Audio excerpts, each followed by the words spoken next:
What's up everybody, PCTrax here, welcome to my video. For this video, I'm going to be talking about my thoughts and opinions of Bloodstained Ritual of the Night in the game's current state when playing both casually and as a speed game. If you have never heard about Bloodstained Ritual of the Night, here's a little bit of an intro to get yourself familiar of how the game came to be. If you have heard about it already, then you could just skip forward into the core of the video. Bloodstained Ritual of the Night is a Metroidvania game, or Igavania game in this case, created by Artplay, a company founded by Koji Igarashi, who is most known for his works in Castlevania games such as Castlevania Symphony of the Night. Castlevania Harmony of Despair could be considered as the last Igavania game created before the release of Bloodstained Ritual of the Night. In between that time period, there was a high demand for another Igavania game, and Igarashi departed from Konami in 2014. So being able to make decisions without limitations, Igarashi took the opportunity to satisfy the demand by creating his own company and launching a Kickstarter campaign. With an original goal of $500,000, the Kickstarter was very successful. 64,867 backers pledged a total of $5,545,991 to fund the project and make it into a reality. After a wait of 4 years after the Kickstarter campaign, Bloodstained Ritual of the Night was officially released on June 18th, 2019.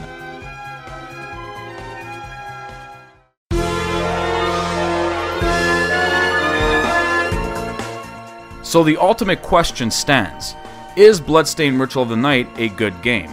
Is it truly worthy as the spiritual successor to the legendary game Castlevania Symphony of the Night? Well, the answer is 100% yes.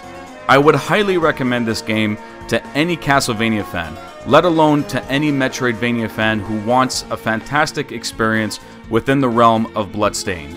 Bloodstained Ritual of the Night has a formula that takes two very strong aspects from Castlevania Symphony of the Night and Castlevania Aria and Dawn of Sorrow.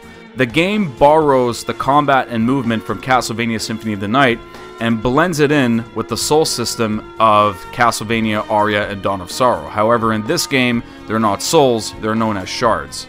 On top of the game having a formula that takes the best of both worlds, the game offers the largest castle to date that Koji Igarashi has designed. Within the castle, you can expect to find enemies and bosses of a bunch that have their own attack patterns and animations. On top of that, if you're the type of person who is very fond of exploring, this game offers a ton of it, with items that you can find not only in the shop or to be crafted, but you could also find them within secrets and areas within the castle as you explore. And something else that I definitely have to mention is the fact that the soundtrack was created by the fantastic Michiru Yamane, who also has done previous works within the past Castlevania games. Put all of these aspects all together and you got yourself a recipe for a Metroidvania game that is definitely one of the better Metroidvanias that have been released within the past while. But of course, no game is ever released perfectly, and the game does have a couple of faults that you should know about before you would consider playing the game. So the first thing that you might notice right off the bat as you play the game is the fact that some animations and visuals do seem incomplete. You'll probably notice that some animations do seem a bit janky, and you'll also notice that some textures may seem a little bit blurry, some assets and debris might be floating in midair, or something along the lines of that. So the two next issues that I'm going to list mainly are going to affect gameplay, which obviously is the more important part. So the first of the two is going to be about the input lag.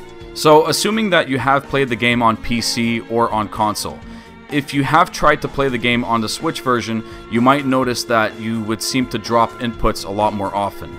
The reason why is because the game is capped at 30 frames per second, as opposed to the console versions, which are capped at 60 frames, and if you have the PC version, then you could run as many frames as your system could handle. So why is this a factor? Well, the reason why is because the game's inputs are based upon how many frames you are running at. So basic rule of thumb is the more frames that you're playing at, the less chance you have to drop inputs. And for the second issue, the one aspect that is probably one of the most criticized things about the game is the fact that a progression shard is locked by RNG, or random number generation. If you're unlucky to not obtain the shard at the moment that you kill the enemy, there is a pretty good chance that you're going to be going around in circles all over the castle trying to figure out what you have to do. Another thing to make note of as well is that this shard does not have any special indication that this is a progression shard. It just seems like an ordinary shard that is dropped by a specific enemy. While currently there hasn't been any major update, we could only hope that Artplay is going to address these issues, hopefully sooner than later.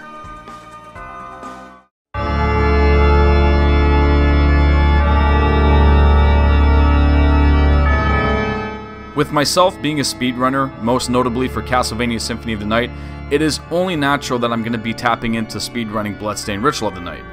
As far as for categories that I have ran, I briefly ran New Game Plus No Major Glitches, and I also run the unofficial randomizer, which is actually the footage that you are seeing right now. I wasn't too interested in doing the major glitches, but I have seen them in action in live runs and videos that have been posted online. So what is my opinion of Bloodstained Ritual of the Night as a speed game in the game's current state? Coming from running Castlevania Symphony of the Night, which is still my main speed game, and also after doing some grinds of Super Metroid, both games which are movement-oriented games, Bloodstained Ritual of the Night is not a bad run, but it's not all that great. First off, let's talk about the dedicated speedrun mode.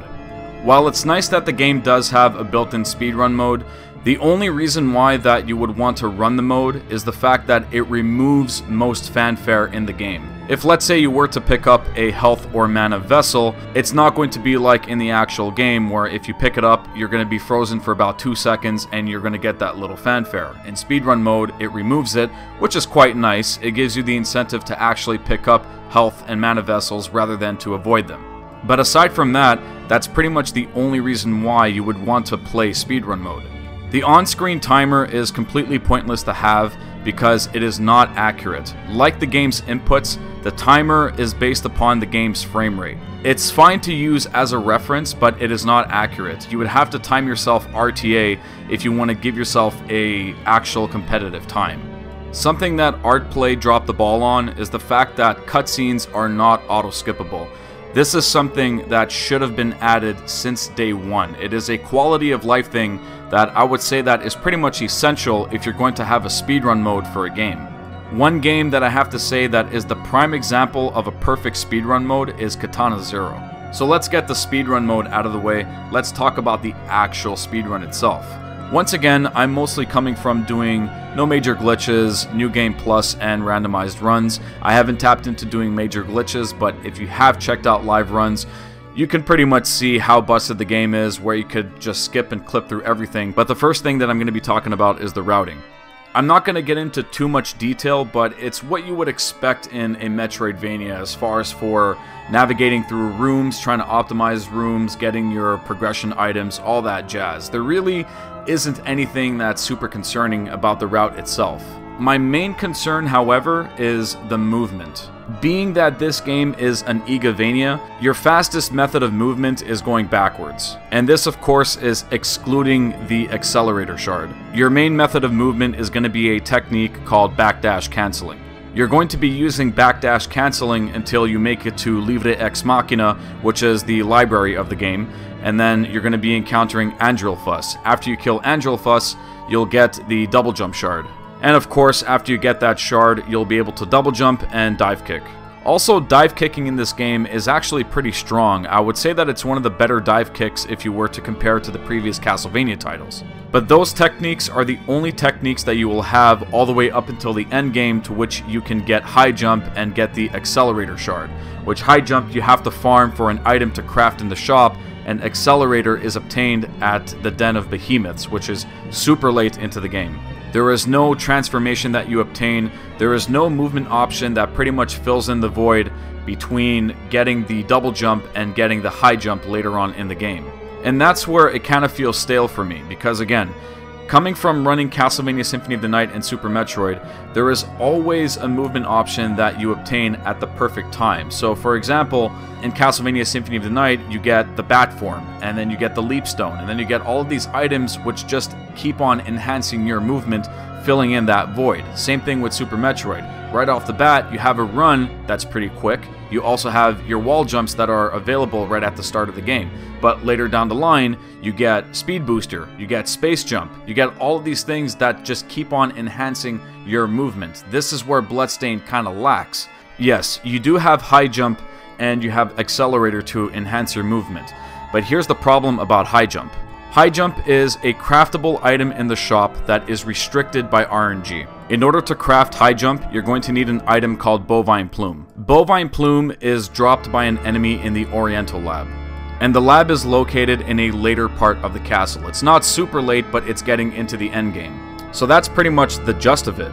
You have such an awesome, fun movement option that is unfortunately restricted, and that, in my opinion, hurts the run. If there's one thing to make note of as well, is that high jump is not a shard that is carry-overed to New Game Plus. So this will pretty much lead into accelerator. Accelerator, as we pretty much know, is like the ultimate movement option in Bloodstained Ritual of the Night. While it would have been fun to have this movement option a little bit earlier in the route, it's completely understandable why they have this super late into the game, because this shard is mostly used as a tool to backtrack and re-explore the castle once you're done playing the game casually. But it's nice that this shard carries over to New Game Plus, which is a reason why I was interested in running the category. It's just really fun to have these options right off the bat. And last but not least, something that I actually was about to forget to say. It's that one progression shard that you could only obtain through RNG. Imagine you're live in a run and you kill this enemy over and over again and they're not dropping the shard. You're going to be losing time and there's a pretty good chance that you're going to get pissed off. So this is another RNG factor along with the situation with high jump that, in my opinion, hurts the run. So for now, that pretty much concludes my thoughts and opinions of how I see Bloodstained Ritual of the Night, again, in its current state as a speed game.